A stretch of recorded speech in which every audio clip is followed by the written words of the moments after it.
Vamos a comenzar esta primera parte de las enfermedades intersticiales del pulmón, que comprenden un grupo de enfermedades crónicas que hoy se agrupan bajo esta sigla que tienen acá, que es EPID, que significa enfermedades pulmonares intersticiales difusas.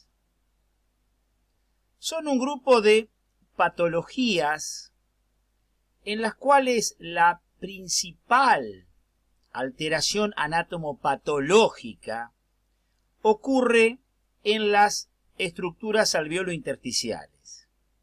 Pero no solamente ahí, porque también se compromete la pequeña vía aérea y la vasculatura del pulmón, o sea, arterias y venas pulmonares.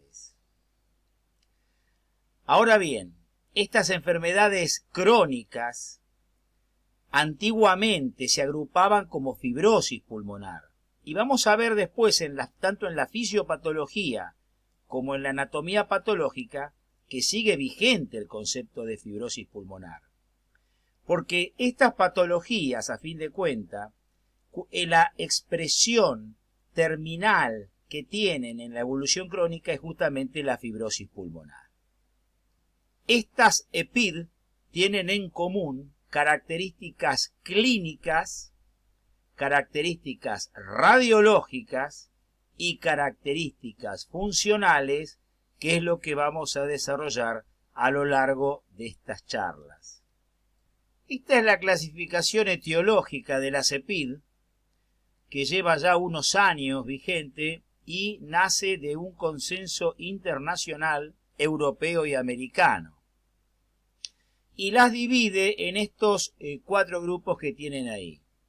Por un lado tenemos las intersticiópatías crónicas de causa conocida, y ahí fíjense agrupamos a las neumoconiosis, que después vamos a tener un video aparte de neumoconiosis, a las alveolitis alérgicas, a fármacos que pueden provocar fibrosis pulmonar, como por ejemplo la miodarona y algunos citostáticos, la radioterapia utilizada en pacientes oncológicos, y también acá están las colagenopatías y las enfermedades reumáticas.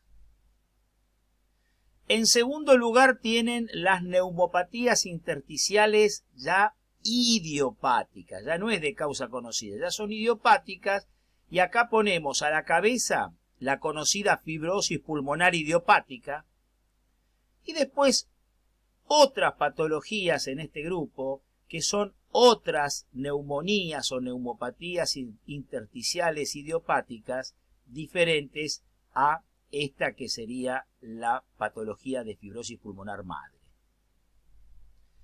En tercer lugar tenemos las enfermedades granulomatosas, o sea que hay lesión de tipo granulomatoso, cuyo representante exponente es la sarcoidosis pulmonar.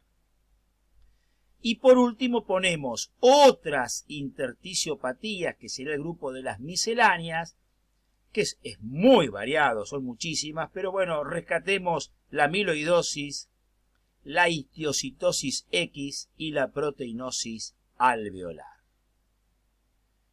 En la patogénesis, fíjense que el agente etiológico, que puede ser conocido o desconocido de acuerdo a la clasificación que acabamos de citar, determina una primera lesión pulmonar que puede ser o una alveolitis inespecífica o una lesión granulomatosa.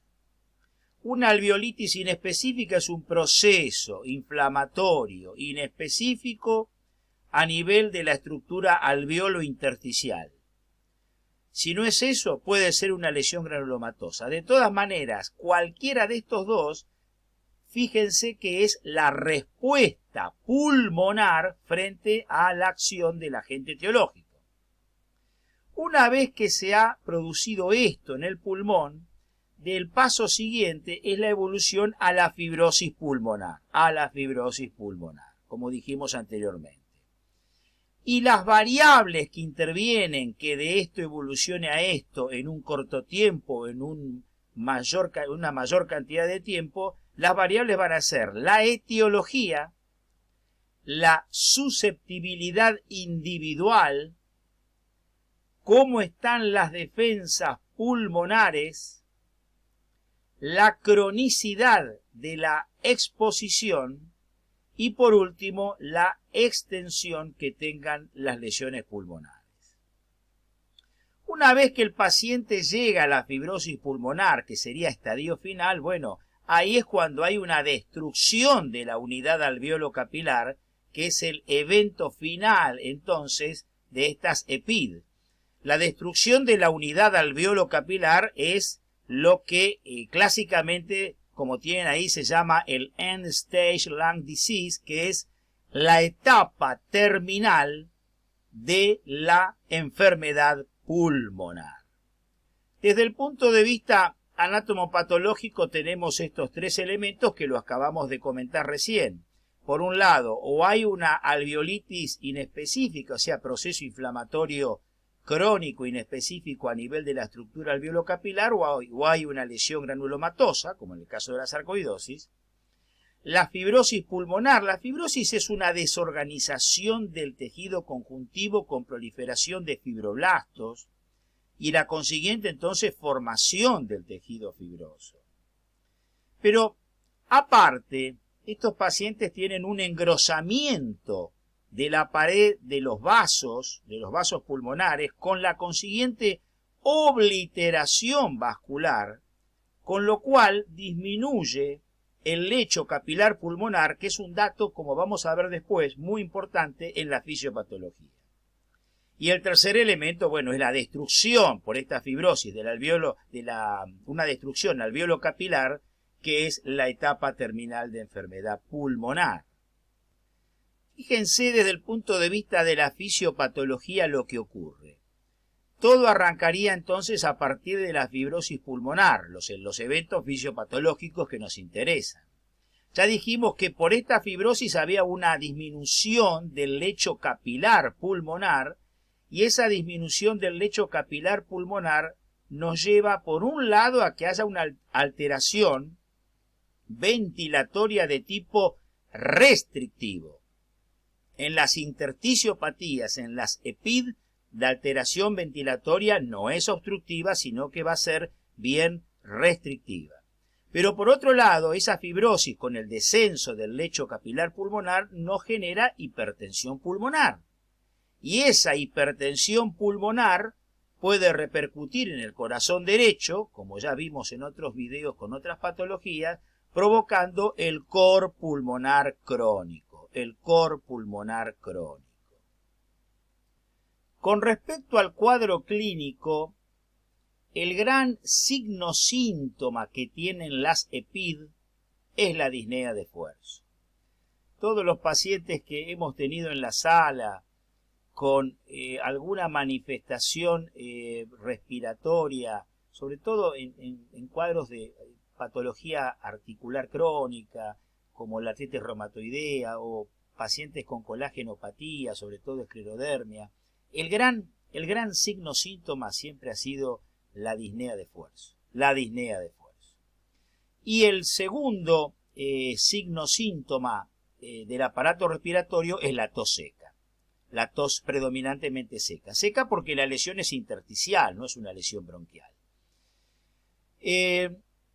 Cuando uno realiza el interrogatorio, por eso que acá es muy importante el interrogatorio, tenemos que hacer hincapié en hacer hincapié en estos elementos, a ver si podemos pesquisar alguno de ellos. Fíjense, primero, hay que buscar antecedentes heredofamiliares, a ver si algún integrante de la familia no ha tenido fibrosis pulmonar idiopática, porque ese dato nos puede poner en la pista muy rápidamente.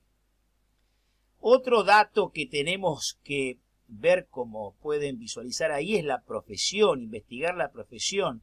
No se olviden de las neumoconiosis, enfermedades profesionales del pulmón, por inhalación durante muchísimos años de polvos inorgánicos. Entonces, ver bien en qué ha trabajado la persona. En tercer lugar, ya hemos visto algunos fármacos que pueden inducir a fibrosis pulmonar.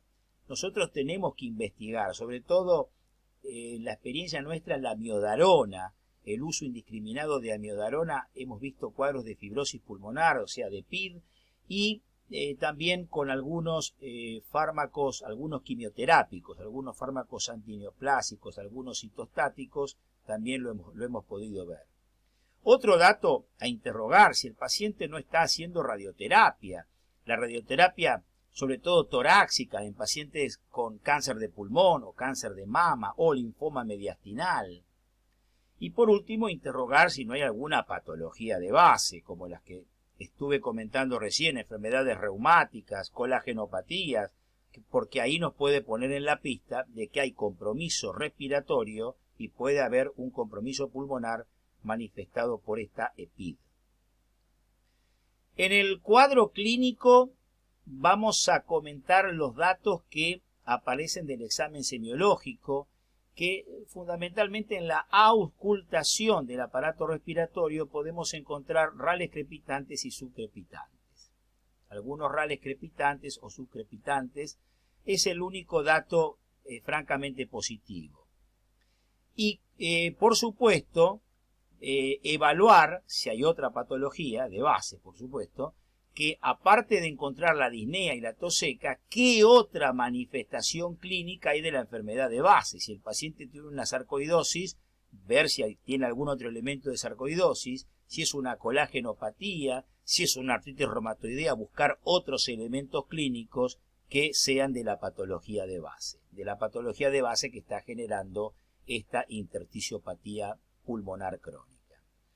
Bueno, y de esta manera finalizamos el primer video de las intersticiopatías crónicas del pulmón.